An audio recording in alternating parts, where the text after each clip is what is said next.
Así se ven las calles de Nueva York y Los Ángeles después de una tormenta ártica que está afectando todo el noroeste de Estados Unidos. Incluso dice que esto puede seguir bajando las temperaturas, ya que dice que esto afectaría a millones de personas sin electricidad, entre muchas cosas más, ya que las calles estarían cerradas y estas personas se podrían quedar atrapadas en estas fuertes caídas de nieves. Pero dime tú, ¿qué opinas? Comenta y comparte, ya que es una información muy importante, y sígueme para no perder el tema de las noticias, ya que lo que estaba a punto de pasar en Estados Unidos puede terminar catastróficamente mal, porque si la nieve y vientos fuertes puede bajar a temperaturas muy altas, aunque muchos dirán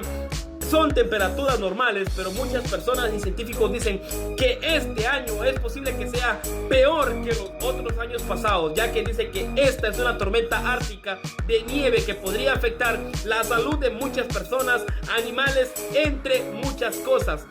Así que comparta esa información a un amigo o familiar que tengas en Estados Unidos, ya que esto es alarmante, para que él tome precauciones de todas las cosas que están pasando actualmente en Estados Unidos. Muchas gracias, comparte y nos vemos hasta la próxima.